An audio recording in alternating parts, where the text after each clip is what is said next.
And we're making him realize that it's okay to use his lower trap because for whatever reason, the nervous system has shut this muscle off and he's compensating using other muscles in his body.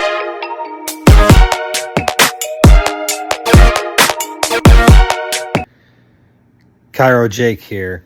Today we worked on a patient that had a high left shoulder and a high right hip. We tackled the left shoulder by helping activate the lower trapezius on the left side. It was very hypotonic and wasn't really working very much for our patient at all. And the right hip was high.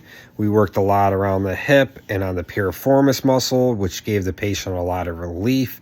And as you can see, a lot of results and symmetry restored to this patient.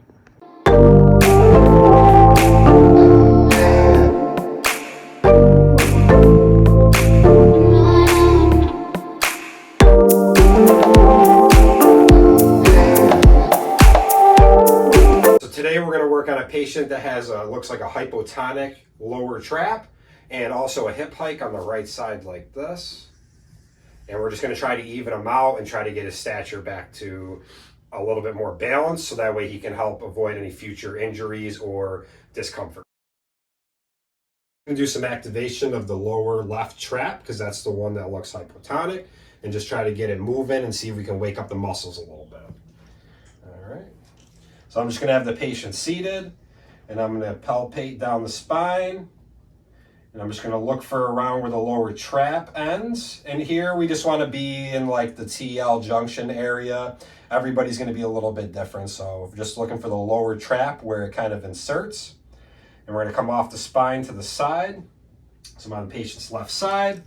I'm going to instruct the patient to lift his arm at an angle, kind of like a V. So he's going to do that now. Go ahead, right over his head. Okay. And then he can lower it. And here I'm just feeling for the lower trap and I'm trying to find where it inserts. Okay. I found where it inserts off that. Now I'm going to have the patient raise his arm over his head again. Okay. I'm clarified. And then now we're going to work with the patient and do it for him.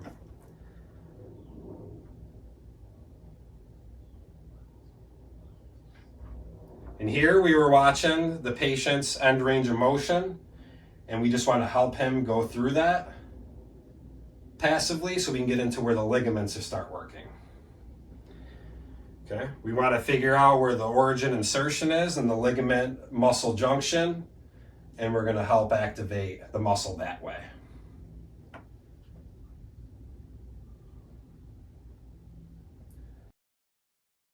Now I'm going to show you how you can activate the patient's lower trap if you have them laying prone or on their stomach as so.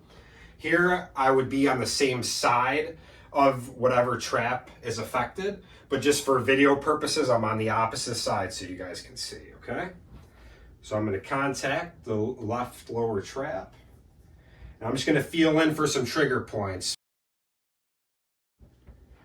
Now we're going to show how to activate the patient's lower trapezius when they're laying on their stomach. So I'm going to have the patient raise his arm out to the side. It's going to be angulated, kind of like a V. Help the patient set up in position. Okay, you can relax your hand. You know, you don't got to be all tense. Okay, your wrist is good, straight, but your fingers I'm talking about. Let's keep that like that. Okay.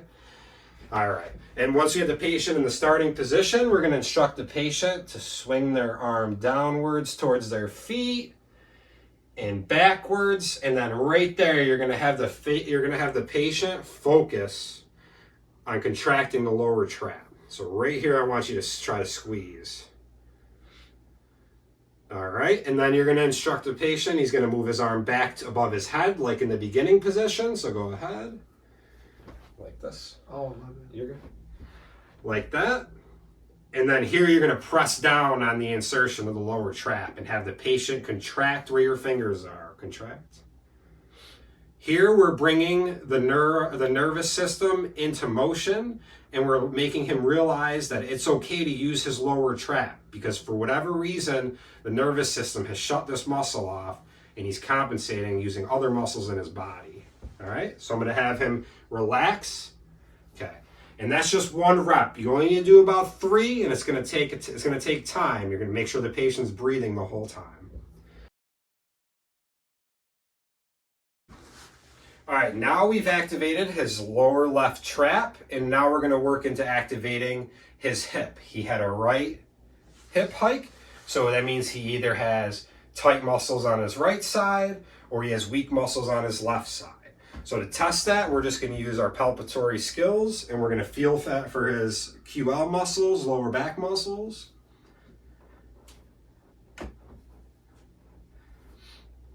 Those feel all good. Then we're gonna focus on seeing what the glute muscles are like. And when we're in here, we're also gonna look for the piriformis muscle and see if that's tight. And here the piriformis muscle is tight. So to work on the piriformis muscle, you're just gonna have the patient flex their knee as so.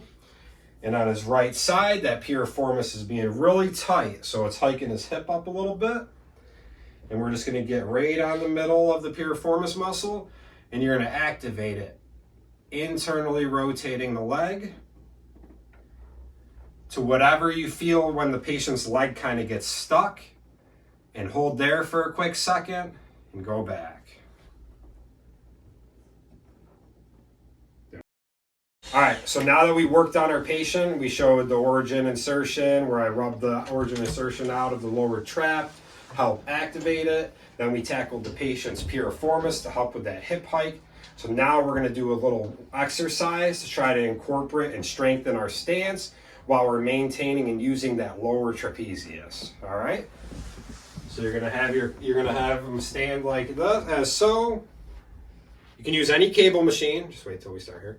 You can use any cable machine at the gym. They'll all do this for you. And I just recommend starting with low weight, 5 pounds, until you really make sure that the muscle that needs to be activated, in this case, the lower trap, is working before we up the weight.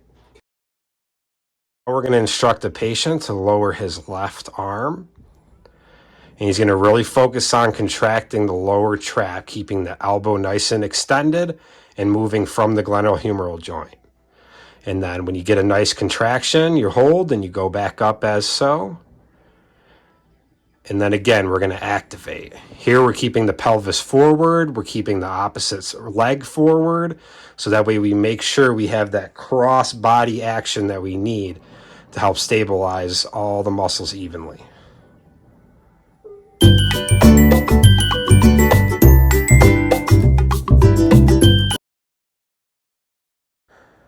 And as we draw the line across, we can see that the shoulders are not even symmetrically across.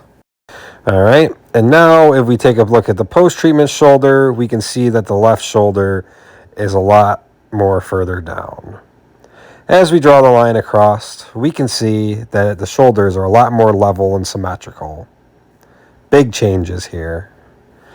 Now, next we want to look at the patient's left pec. If you can look at the nipple there, you can see that it's kind of pointing laterally. Next, we're going to look at the patient's pec after treatment, and you can see that the nipple is a lot more medial and symmetrical to the other side. Now, if we're looking at it, we want to look at the arm length. Let's look at the arm length on the pre-treatment. Here we're going to see that the right arm is a lot longer than the left arm. As you can see, the line is a lot more slanted than if we're going to look at the post-treatment, where the right arm and left arm are a lot more symmetrical. As we draw a line across to look at the symmetry, we can see that the line is a lot more straighter than the other line was pre-treatment. All right, next we want to look at the umbilicus. You might think that on the pre-treatment, the umbilicus looks a lot more centered than on the side of the post-treatment. You can see that on the post-treatment, the umbilicus is starting to move laterally. This is most likely due to the patient's right oblique. His right oblique is tight and still needs more work. And you can see as the left shoulder comes down, it's going to create that kind of turning motion, which is going to cause the umbilicus to move laterally, because the oblique on the patient's right side is tighter. Whether it be internal, external, it needs to be released, and this is going to take another treatment. All right, I hope you guys appreciate the results. Check out the link in the bio for the full video of the treatment and what I did to get these results. Patient's a lot better. Check it out.